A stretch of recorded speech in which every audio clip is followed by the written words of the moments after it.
வணக்கம். இன்னைக்கு பார்க்க போகிறது 3 விதமான டீ. இது எல்லாமே சளிக்கு ரொம்ப நல்லது. இது எப்படி செய்யலான்னு பார்க்கலாம். கலைஸ் குக்கிங் ரெசிப்ஸ்க்கு வாங்க. முதல்ல பார்க்க போகிறது அதிமதுரம் சுக்கு திப்பிலி டீ. அதிமதுரமும் சுக்கும் 20 கிராம் எடுத்துக்கோங்க. திப்பிலியை 10 கிராம் எடுத்துக்கோங்க. இந்த அதிமதுரத்தையும் சுக்கையும் இடித்து சேர்த்தாதான் நல்லா அரைக்க முடியும். அதிமதுரத்தையும் சுக்கையும் தனித்தனியாக இடிச்சுக்கோங்க.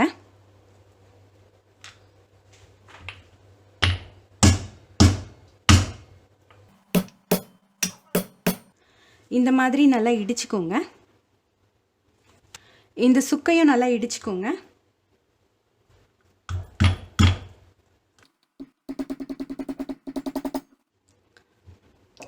சுக்கையும் நல்லா இடிச்சாச்சு. அரைக்கிறதுக்கு திப்பிலி, அதிமதுரம், இந்த சுக்கு எல்லாத்தையும் நல்லா இடித்து சேர்த்துக்கோங்க. அப்போ தான் நல்லா அரையும். அரைச்சாச்சு. டீ வைக்கிறதுக்கு 3/4 டம்ளர் பாலும் 1/2 டம்ளர் தண்ணியும் சேர்த்து சூடு பண்ணுங்க. பால் பொங்கின உடனே ஸ்லோ பண்ணிவிட்டு டீத்தூள் 1 தேக்கரண்டி, நம்ம அரைச்சது 3/4 தேக்கரண்டி, சர்க்கரை 2 தேக்கரண்டி சேர்த்து கலந்து 2 நிமிஷம் சூடு பண்ணிக்கோங்க. ஆஃப் பண்ணிவிட்டு மூடி போட்டு 2 நிமிஷம் அப்படியே விட்டுருங்க. இதை வடிகட்டிக்கோங்க. அவ்வளோதான், அதிமதுரம் சுக்கு திப்பிலி டீ தயாராகிடுச்சு.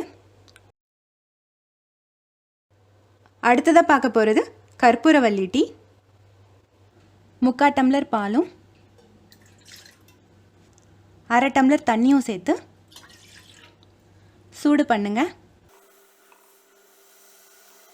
பால் பொங்கின உடனே நெருப்பை குறைச்சி வச்சுட்டு டீத்தூள் 1 தேக்கரண்டி, சர்க்கரை 2 தேக்கரண்டி, கற்பூரவல்லி இலையை 3 இல்லைன்னா 4 இலை எடுத்துக்கோங்க. இதை நல்லா சின்ன சின்னதாக பிச்சு போட்டுக்கோங்க.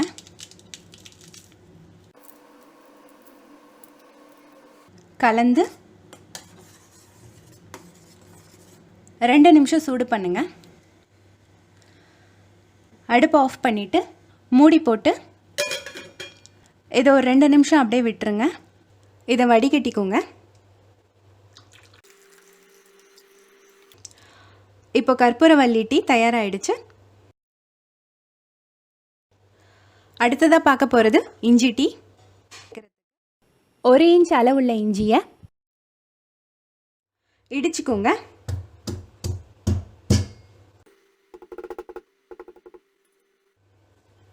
முக்கால் டம்ளர் பாலும் 1/2 டம்ளர் தண்ணியும் சேர்த்து சூடு பண்ணுங்க. பால் பொங்கின உடனே நெருப்பை குறைச்சி வச்சுட்டு டீத்தூள் 1 தேக்கரண்டி, சர்க்கரை 2 தேக்கரண்டி,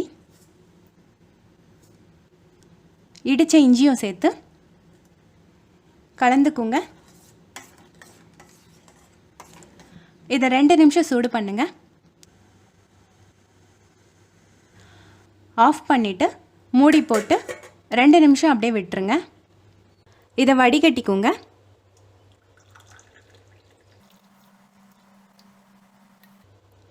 அவ்வளோதான், இஞ்சி டீ தயாராகிடுச்சு.